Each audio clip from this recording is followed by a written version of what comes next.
కండి సినిమా డైలాగులు చెప్పబాకండి. అసలు రోజు మన జీవితమే సినిమా డైలాగులు. సినిమాల్లో చెప్తే పర్లా, అక్కడేమో టేకుల మీద టేకులు తింటాం, ఇక్కడ మాత్రం గబగబా చూసుకుని చదివేస్తాం సినిమా డైలాగులు. మీరు పార్టీ పెట్టిన దగ్గర నుంచి 2014లో పార్టీ పెట్టిన దగ్గర నుంచి ఈ రోజు దాకా రాజకీయ వేదికల మీద మీరు మాట్లాడే ప్రతి మాట సినిమా డైలాగ్ కాకుండా వాస్తవానికి దగ్గరగా ఒక్క మాట అంటే ఒక్క మాట, ప్రజల జీవితాలకు దగ్గరగా ఒక్క మాట అంటే మాట మాట్లాడారా మీరు అని అడుగుతున్నా. ఈయనంట ఉద్యోగం చేసుకుంటాడట, కరెక్ట్గా చెప్పాడు. ఆయన ఉద్యోగం ఏంటి? సినిమా నటుడు, నటించుకున్నాడు, మనకే తెలియలే. లేదా చంద్రబాబు నాయుడు గారికి అనుకూలంగా పనిచేసేటువంటి ఒక రాజకీయ ప్రముఖుడు. పార్టీ పెట్టింది దాని కదా. అప్పుడు నేనేమో రాజకీయాల్లో ఎక్కడైనా పార్టీ పెట్టేది ప్రజలను ఉద్ధరించడానికి, అంతిమ లక్ష్యం ప్రభుత్వాన్ని ఏర్పాటు చేసి ప్రజల మన్ననలను పొంది ప్రజల హృదయాలను గెలిచి ప్రభుత్వాన్ని ఏర్పాటు చేసి తద్వారా విస్తృతమైనటువంటి ప్రజా సంక్షేమాన్ని, ప్రజాసేవని, రాష్ట్రాభివృద్ధిని 10 తరాలు గుర్తుండేట్టుగా ప్రతి ప్రభుత్వం నాకంటూ ఒక మైలురాయి ఉండాలి అని చెప్పని కాంక్షతో, ఆకాంక్షతో, సంకల్పంతో పనిచేయడానికి రాజకీయ పార్టీలు పెడతారు. భారతదేశంలో కాదు ప్రపంచంలో మొట్టమొదటిసారిగా అద్దెకి ఇవ్వటానికి టెంట్ హౌస్ ఇచ్చినట్టుగా అద్దెకి ఇవ్వటానికి ఒక పార్టీ వచ్చింది.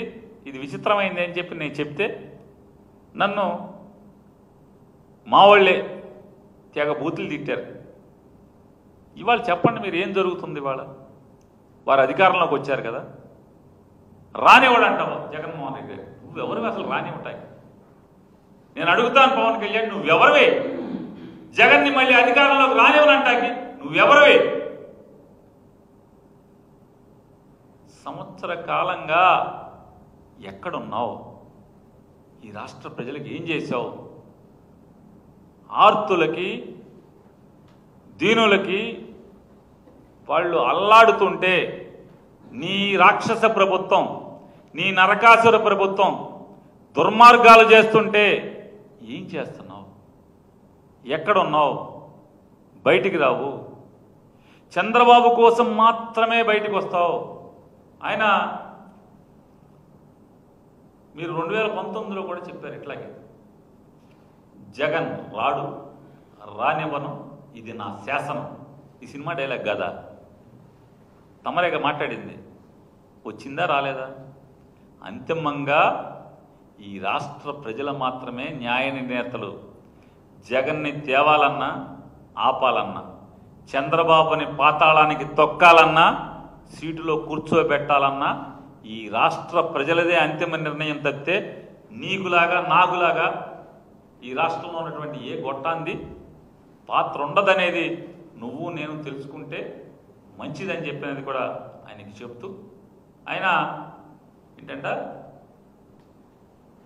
ఆయనకి దమ్ము, గుండెల్లో ధైర్యం ఉందంట, ఆయనలో ఉన్న వేడి చల్లారిందంట, ఆయన ఉద్యోగం ఆయన చేసుకుంటున్నా అంట, రెచ్చగొట్టకూడదంట ఆయన్ని.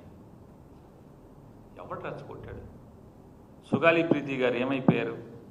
ఏం చెప్పారు మీరు? వాడుకోవటమేనా రాజకీయం కోసం? అంటే ఒక పసిపిల్ల అదృశ్యమై మరణించిందా లేదా తెలియక కొట్టుముట్టాడుతున్నటువంటి ఒక తల్లి కన్నీరును కూడా రాజకీయాలకు వాడుకునేటువంటి వాడిని ఏమంటారు? మీరే ఎత్తుకోండి డిక్షనరీలో. నేనేమన్నా మీకు గుర్తు చేస్తున్నా. ఏమయ్యారు? ఏం చేశారు? ఆ ఉద్యోగం మీద ఉన్నారా? పోనీ అది ఎప్పుడు జరిగింది? మీ ప్రభుత్వంలో చంద్రబాబు నాయుడు గారు మీరు కలిసి ఏలుబడి చేస్తుండగా 2017లోనో 16లోనో జరిగితే జగన్మోహన్ రెడ్డి గారికి ఆపాదించి జగన్ మీద ఆ విషం చిమ్మి మీరు ఎన్ని మాటలు మాట్లాడారు? ఏమైంది? అది ఒకటే కాదు, ఇవాళ